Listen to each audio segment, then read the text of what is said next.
گویا کہ وہ بھی ہلاک ہونے والا شخص ہے۔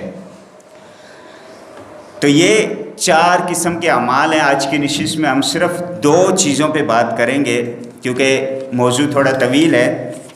تو پہلے نمبر پہ ہم کفارات کو تھوڑا سا تفصیل سے دیکھتے ہیں، جو اللہ کے رسول صلی اللہ علیہ وسلم نے 3 قسم کی چیزیں بیان فرمائیں۔ وہ کیا ہیں کفارات میں سے کہ جن سے انسان کے گناہ بخش دیے جاتے ہیں؟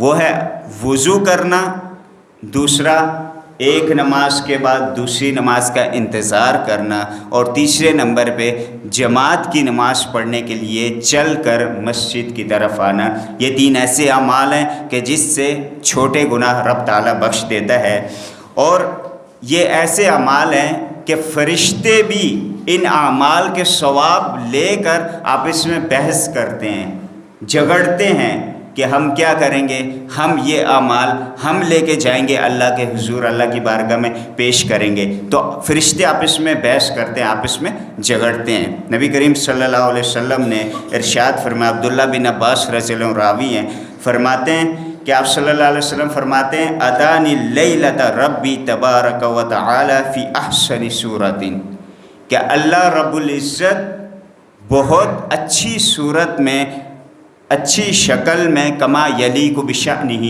جس طرح اس کی شان کے لائق ہے اس طرح رب تعالی تشریف لاتا ہے۔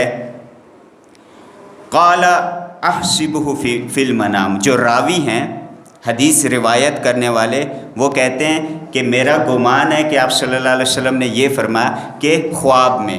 تو یہ خواب کا ذکر ہو رہا ہے، نبی صلی اللہ علیہ وسلم فرما رہے ہیں کہ خواب میں مجھے یہ دکھائی دیا کہ اللہ رب العزت تشریف لاتا ہے، اور فقال یا محمد، مجھے رب نے ارشاد فرمایا کہ اے محمد هل تدری فیما یختصم الملأ الاعلی، کیا تم جانتے ہو کہ یہ فرشتے کس چیز میں بحث اور تکرار کر رہے ہیں، کس چیز میں جھگڑ رہے ہیں؟ قلت لا، میں نے کہا نہیں یا رب مجھے معلوم نہیں۔ تو اللہ رب العزت نے جس طرح اس کی شان کے لائق ہے اپنے دست مبارک، اپنا ہاتھ جو ہے میرے کندھوں کے درمیان میں رکھا، اور مجھے ٹھنڈک محسوس ہوئی۔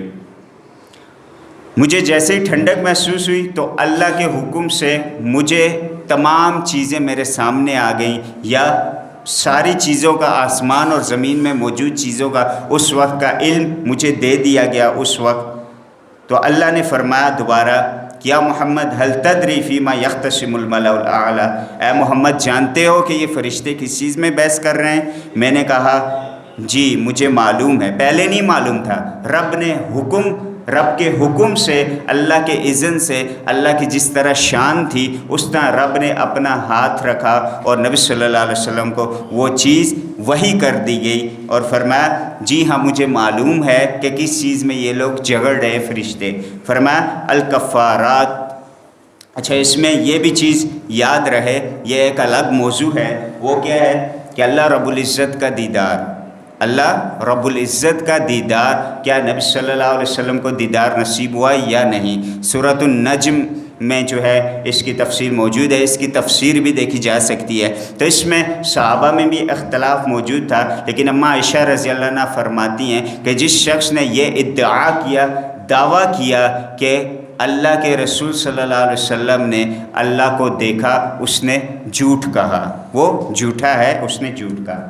تو لہٰذا صحیح موقف اور قول الراجح اس بات میں یہی ہے کہ نبی صلی اللہ علیہ وسلم نے جو اپنی جاگتی آنکھوں سے اللہ کی اس دنیا میں زیارت نہیں کی، البتہ خواب کے بارے میں احادیثیں کچھ موجود ہیں اور ہمیں ملتی ہیں، ان کی تفصیلی کیفیات ہمیں نہیں ملتی، لیکن ان حدیثوں کو دیکھ کر یہ کہا جا سکتا ہے کہ خواب میں اللہ کے رسول صلی اللہ علیہ وسلم کو زیارت ہوئی ہوگی، چاہے وہ تجلی کی صورت میں ہو یا جس طرح اللہ کی شان کے لائق تھا، اللہ نے وہ خواب میں نبی صلی اللہ علیہ وسلم کو دیدار کرایا، جس طرح اس حدیث میں بھی خواب کا ذکر ہے۔ تو میں نے کہا کہ کفارات اور درجات کے بارے میں یہ فرشتے آپس میں بحث کر رہے ہیں۔ اور پھر نبی صلی اللہ علیہ وسلم نے کفارات کو بیان کیا اور فرمایا المکث فی المساجد بعد الصلاۃ، ایک نماز کے بعد نماز ہو گئی مسجد میں ٹھہرے رہنا، یہ کیا ہے؟ یہ کفارات میں سے ہے، انسان کے گناہوں کو بخشوانے کا ایک ذریعہ ہے۔ ایک انسان نماز پڑھتا ہے، مسجد میں ہی بیٹھا ذکر اذکار پڑھتا رہے اور اسی طرح تلاوت قرآن مجید کرتا ہے، تو کیا ہوگا؟ دوسری نماز کے انتظار میں اگر بیٹھا رہے تو سمجھ جائے کہ انشاءاللہ اللہ نے اس کے تمام صغیرہ گناہ اس عمل کی وجہ سے بخش دیے، کیونکہ یہ عمل اس کا گناہوں کا کفارہ بن گیا۔ والمشی علی الاقدام الی الجماعت، اور قدموں پر چل کے مسجد میں جماعت کو پانے کی تمنا، یہ کیا ہے؟ یہ بھی انسان کا گناہوں کا کفارہ ہے۔ اسی طرح واسباغ الوضوء علی المکارہ، سخت سردی میں یا سخت حالات میں وضو کرنا، مکمل وضو کرنا اللہ کے حضور کھڑے ہونے کے لیے، یہ بھی کیا ہے؟ انسان کے گناہوں کا کفارہ ہے۔ پھر آپ صلی اللہ علیہ وسلم نے فرمایا وَمَنْ فَعَلَ ذَلِكَ عَاشَ بِخَيْرٍ وَمَاتَ بِخَيْرٍ، جس نے یہ اعمال کیے، تینوں عمل، کیا؟ سخت سردی میں مکمل وضو کیا، مسجد میں جماعت کے ساتھ نماز پڑھنے کی کوشش کی، اور ایک نماز کے بعد دوسری نماز تک کا انتظار کرنے کی کوشش کی، جس نے یہ کیا تو وہ اس کی زندگی بھی خیر والی ہوگی اور اس کی موت بھی خیر کے ساتھ ہوگی۔ وَكَانَ مِنْ خَطِيئَتِهِ كَيَوْمٍ وَلَدَتْهُ أُمُّهُ، اور وہ گناہوں سے ایسے پاک ہو جائے گا جیسے آج ہی اس کی ماں نے اسے جنا ہو۔ تو یہ تین چھوٹے چھوٹے عمل ہیں، کوئی مشکل بات نہیں ہے۔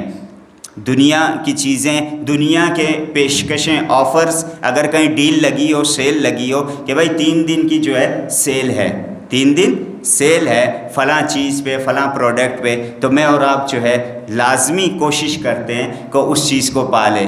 20% آف ہے، 50% اس میں آف ہے، ٹھیک ہے، تو ہمیں کیا ہے؟ ہمارے پیسے بچیں گے۔ لیکن اللہ رب العزت کی طرف سے اتنی پیشکشیں ملتی ہیں ہمیں، لیکن ہم وہ لینا گوارا نہیں کرتے یا اس کی طرف توجہ نہیں کرتے۔ نماز کے بعد اللہ کے رسول صلی اللہ علیہ وسلم اس چیز کی دعا کیا کرتے تھے نیک کاموں کی، کہ نیک کام کرنے کی رب طاقت عطا فرمائے اور گناہوں سے اللہ بچائے۔ آپ صلی اللہ علیہ وسلم کی مسنون دعا ہے اللہم انی اسألک فعل الخیرات وترک المنکرات وحب المساکین وَإِذَا أَرَدْتَ بِعِبَادِكَ فِتْنَةً فَاقْبِضْنِي غَيْرَ مَفْتُونٍ، ترمذی کی روایت ہے۔ آپ صلی اللہ علیہ وسلم اپنی دعاؤں میں یہ دعا بھی مانگا کرتے تھے کہ اے اللہ میں آپ سے خیر کے کام کرنے کی گزارش کرتا ہوں کہ میں خیر کے کام کرنے والا بن جاؤں، وَتَرْكَ الْمُنْكَرَاتِ، اور گناہوں کو چھوڑنے والا بن جاؤں، وَحُبَّ الْمَسَاكِينِ، اور مسکینوں سے محبت کرنے والا بن جاؤں، وَإِذَا أَرَدْتَ بِعِبَادِكَ فِتْنَةً، اور اگر تو لوگوں کو کسی آزمائش میں، فتنے میں مبتلا کرنے کا ارادہ رکھتا ہے، فَاقْبِضْنِي غَيْرَ مَفْتُونٍ، تو مجھے اپنے پاس بلا لے بغیر فتنے میں مبتلا کیے۔ کیونکہ بعض اوقات انسان کے اوپر اگر کوئی فتنہ آزمائش آ جائے تو وہ اس سے برداشت نہیں ہوتا، اور ایسا بھی ہوتا ہے کہ اس فتنے کی وجہ سے وہ اس کی آخرت کے تباہ ہونے کا بھی خطرہ ہوتا ہے۔ تو نبی صلی اللہ علیہ وسلم بھی فتنوں سے بچنے کی دعائیں مانگا کرتے تھے۔ 3 اعمال ہو گئے کفارات، 3 اعمال کفارات کے بارے میں ہو گئے کہ جن سے ہمارے گناہ بخش دیے جاتے ہیں، اور تینوں کا تعلق ایک ہی چیز سے ہے، وہ کیا ہے؟ نماز سے، کسی نہ کسی طرح نماز سے۔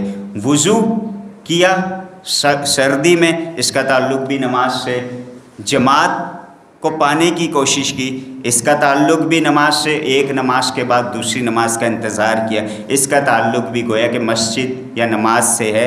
تو ہمیں ان تینوں چھوٹے چھوٹے عمل ہیں اور اتنے مشکل کام نہیں ہے، انشاءاللہ یہ اعمال کر کے ہم اللہ کے حضور تمام صغیرہ گناہوں سے ہمارے گناہ دو دیے جاتے ہیں، اور اللہ رب العزت ہمیں بھی جو ہے ان اعمال کو اپنانے کی توفیق عطا فرمائے۔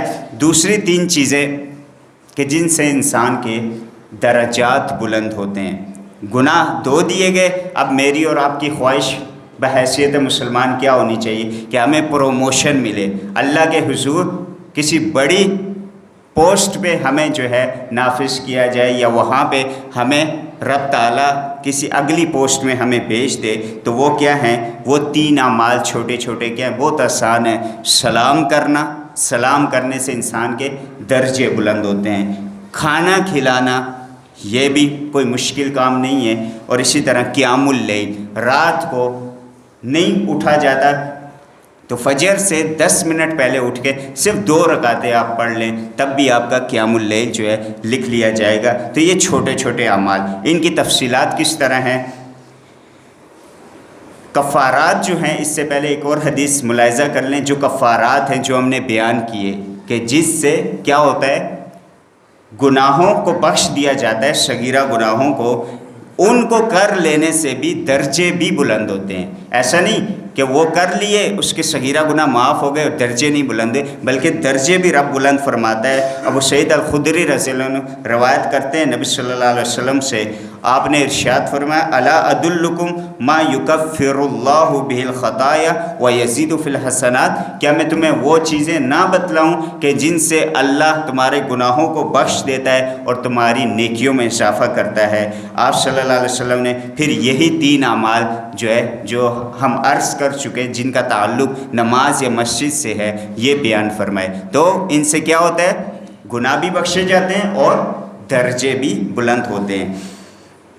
اسی طرح یہ بھی ارشاد فرمایا نبی صلی اللہ علیہ وسلم نے کہ جو شخص فرشتوں کی بھی دعائیں لینا چاہے، اس کے لیے یہ عمل ارشاد فرمایا، ما منکم من رجل یخرج من بیتہ متطہرا، کہ تم میں سے کوئی شخص ایسا نہیں کہ جو گھر سے پاک صاف ہو کے نکلتا ہے، فیصلی مع المسلمین الصلاۃ، اور لوگوں کے ساتھ نماز ادا کرتا ہے، یعنی جماعت کے ساتھ نماز پڑھتا ہے، ثم یجلس فی المجلس، پھر کسی مجلس میں بیٹھتا ہے، ینتظر الصلاۃ الاخری، اور دوسری نماز کا انتظار کرتا ہے، ان الملائکہ تقول اللہم اغفر لہ اللہم ارحمہ، جب تک وہ یہ عمل کرتا ہے، پاک صاف ہو کے گھر سے نکلا، لوگوں کے ساتھ نماز ادا کی، دوسری نماز تک کا انتظار کیا، تو وہ تو فری میں بیٹھا ہوا ہے، بے شک ذکر اذکار بھی نہیں کر رہا، اس کا مقصد کیا ہے کہ اگلی عصر کی نماز میں پڑھوں گا، مغرب کی نماز میں پڑھوں گا، عصر پڑھ لیا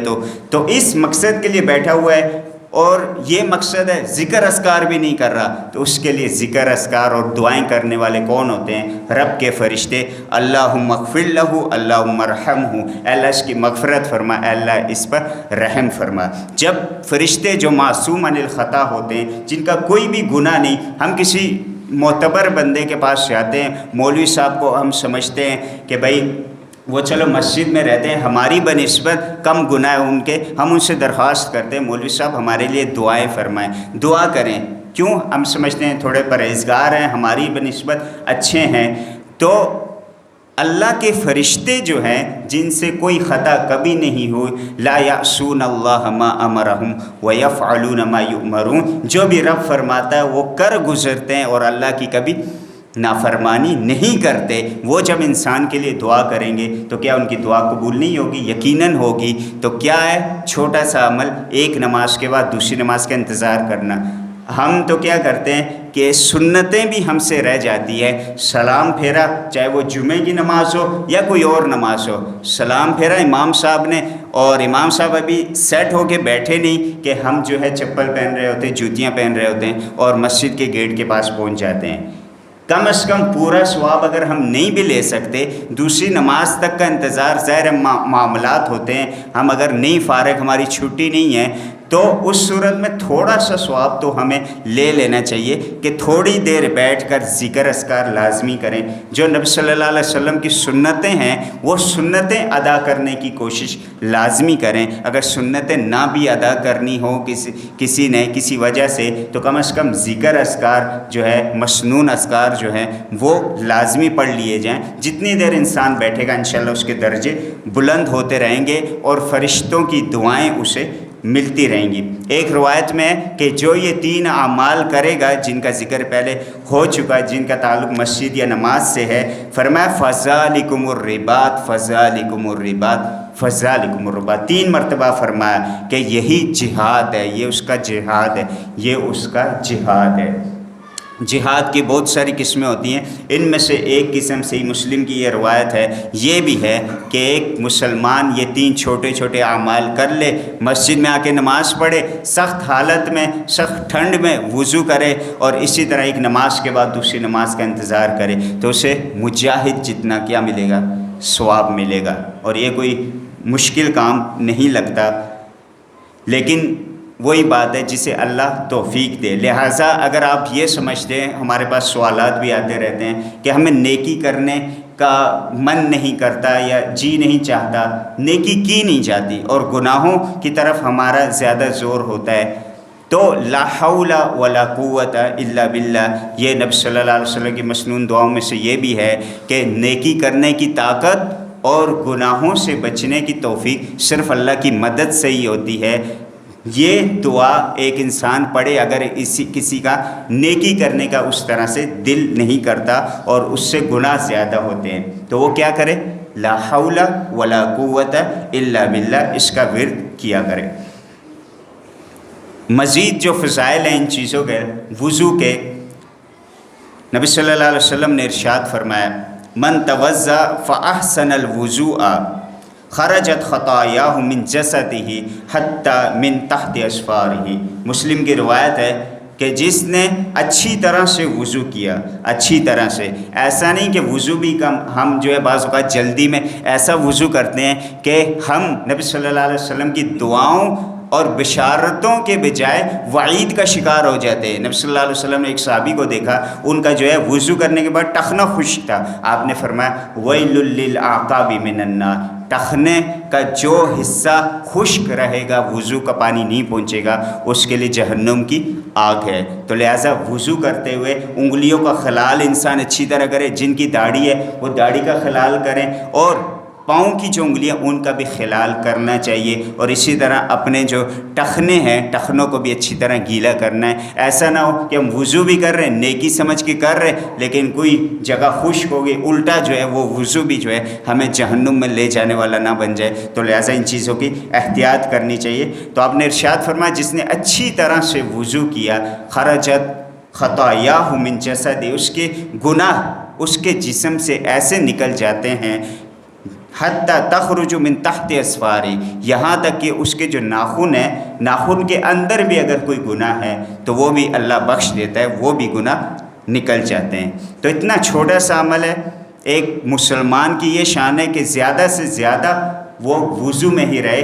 ان اللہ یحب التوابین ویحب المتطہرین، اللہ توبہ کرنے والوں اور پاک رہنے والوں کو پسند کرتا ہے۔ اور پاکی کے بہت سارے فائدے ہیں۔ ایک انسان اگر زیادہ باوضو رہتا ہے تو شیطان بھی اس پہ حاوی نہیں ہوتے۔ کئی گھروں میں یہ مسائل ہوتے ہیں، جادو وغیرہ کے مسائل ہوتے ہیں یا جنات وغیرہ کے مسائل، اس طرح کے بھی کیسز دنیا میں ہوتے ہیں۔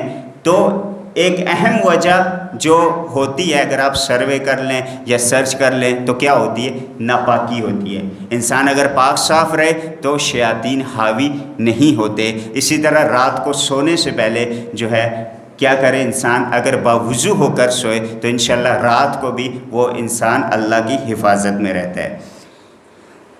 پھر آپ صلی اللہ علیہ وسلم نے ارشاد فرمایا من توضأ ہاکذا غفر لہ ما تقدم من ذنبہ، آپ نے وضو کیا اور پھر فرمایا جس نے اس طرح وضو کیا، یعنی اچھے طریقے سے وضو کیا، تو اس کے تمام گناہ رب تعالیٰ بخش دیتا ہے، معاف فرما دیتا ہے۔ اتنے چھوٹا سا عمل ہے۔ ہمارے ہاں کئی نوجوان بھی جو ہے پوچھنے آتے ہیں کہ قاری صاحب جو ہے فتنوں کا دور ہے، ہم سے گناہ ہو جاتے ہیں اور ہم بہت معاملات بگڑے ہوئے ہیں، کیا کریں؟ تو میں انہیں یہی عمل نسخہ بتاتا ہوں کہ نبی صلی اللہ علیہ وسلم کے پیارے پیارے اعمال، چھوٹی چھوٹی سنتیں ہیں، کیا ہیں کہ انسان اگر صرف وضو کر لے اچھی طرح اور اللہ کے حضور نماز پڑھنے کی کوشش کرے تو انشاءاللہ چھوٹے گناہ خود بخود جو ہے آٹومیٹیکلی کیا ہو جاتے ہیں؟ بخش دیے جاتے ہیں۔ البتہ بڑے گناہوں کی دوبارہ میں یاد دہانی کراتا چلوں کہ بڑے گناہ توبہ کے بغیر اللہ تعالیٰ نہیں معاف فرمائے گا، الا من شاء ربی، مگر جس کا رب خود چاہے۔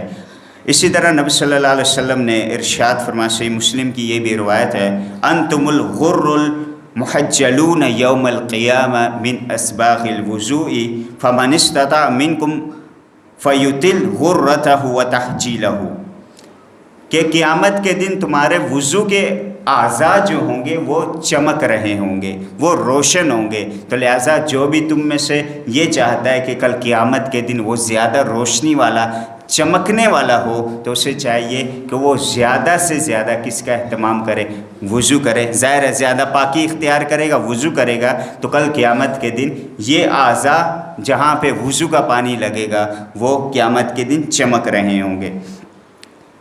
اسی طرح اگلا عمل، ایک نماز کے بعد دوسری نماز کا انتظار کرنا۔ اس کے حوالے سے جو مزید احادیثیں ہیں، بخاری اور مسلم کی ایک روایت ہے، آپ صلی اللہ علیہ وسلم نے ارشاد فرمایا، صلاۃ الرجل فی جماعت تزید علی صلاته فی بیتہ وصلاته فی سوقہ بضع وعشرین درجہ۔ اور ایک روایت میں جو ہے 27 آیا ہے کہ ایک شخص کی گھر میں پڑھی جانے والی اور بازار میں پڑھی جانے والی نماز کی بنسبت مسجد کی نماز جو ہے وہ 27 درجے زیادہ ثواب والی ہوتی ہے۔ تو زیادہ گویا کہ آپ نے مسجد میں نماز پڑھی تو 27 نمازوں کا اجر ملا، گھر پہ نماز پڑھی بری الذمہ آپ ہو گئے، نماز ادا ہو گئی، لیکن اس کا ثواب، اس نماز کا خود جو نماز پڑھی گئی اس ایک نماز کا بھی ثواب ملا یا نہیں ملا اس کی بھی کوئی گارنٹی نہیں۔ مسجد میں آ کے پڑھو گے، آپ کو وسوسے آتے ہیں، کئی معاملات ہوتے ہیں، تب بھی ہم یہ کہہ سکتے ہیں کہ بھائی 27 درجے تھے، کم از کم 2 درجے مل گئے ہوں گے یا 1 درجہ تو لازمی ملا ہوگا، لیکن گھر میں اگر آپ وسوسوں والی جو ہے نماز وہاں پہ ادا کرو گے تو اس کی کوئی گارنٹی نہیں، شاید 1 درجہ بھی نہ ملا۔ تو لہٰذا کوشش کریں مسجد میں آ کے نماز ادا کریں، اور مسجد میں آنا واجب ہے اس شخص کے لیے کہ جس کو ندا اذان کی آواز آتی ہے۔ یہ ایک الگ موضوع ہے۔ نبی صلی اللہ علیہ وسلم نے نابینا صحابی عبداللہ ابن ام مکتوم کو بھی یہ ارشاد فرمایا کہ لا اجید لک رخصہ، انہوں نے اپنے عذر بیان کیے، میں نابینا بھی ہوں، جو میرا گھر بھی دور ہے، رستہ بھی ایسا مشکل ہے، کانٹے دار جھاڑیاں ہیں اور درندوں کا خدشہ ہے، کئی معاملات ہیں، تو کیا آپ میرے لیے رخصت پاتے ہیں؟ آپ نے پہلے اجازت دے دی، رب کی طرف سے وحی کا نزول ہوا، دوبارہ بلایا کہ ادھر آؤ، اور فرمایا لا هل تسمع النداء، کیا اذان کی آواز تمہیں آتی ہے؟ اب جو نابینا صحابی تھے فرماتے ہیں ہاں مجھے آتی ہے۔ پھر فرمایا لا اجد لک رخصہ، پھر میں تمہارے لیے کوئی رخصت نہیں پاتا کہ تم گھر پہ نماز پڑھو۔ تو جب صحابہ کے لیے رخصت نہیں، میرے اور آپ کے لیے رخصت کہاں سے آئی؟ اسی طرح صحابہ کے بارے میں آتا ہے کہ جو صحابی مشکل سے ان سے کھڑا بھی نہیں ہوا جاتا تھا، 2 اپنے ساتھیوں کے کندھوں پر ہاتھ رکھ کر جو ہے مسجد کی طرف آتے تھے صحابہ۔ تو وہ اتنے اشتیاق والے تھے، تمنا رکھتے تھے ثوابوں کی اور ان اعمال کو سمجھتے تھے۔ اسی طرح نبی صلی اللہ علیہ وسلم کا یہ بھی فرمان ہے، من غدا الی المسجد او راح اعد اللہ له فی الجنۃ نزلا کلما غدا او راح، کہ جس شخص نے بھی صبح یا شام کو مسجد کی طرف آیا، اللہ تعالیٰ جنت میں اس کی مہمان نوازی تیار کرتے ہیں۔ اور مہمان نوازی ایک، اگر مجھے اور آپ کو کوئی انوائٹ کرے، دعوت دے، کیا وہ کھانا وغیرہ تیار کر کے کیا وہ بلاتا نہیں، گھر کے دروازے بند کر دیتا ہے؟ جب میں اور آپ اس کے گھر پہ جائیں اور وہ دروازہ بند کر دے کہ نہیں بھائی آپ کا داخلہ ممنوع ہے، انوائٹ بھی اسی نے کیا، تیاری اس نے کی، ہمارے لیے کھانا بنایا، ہمارے لیے میزبانی کی، اس نے میزبانی کا اہتمام کیا، لیکن ہم دروازے پر پہنچے، دروازہ بند ہو جائے گا، ایسا کوئی کرتا ہے؟ ایسا کوئی نہیں کرتا۔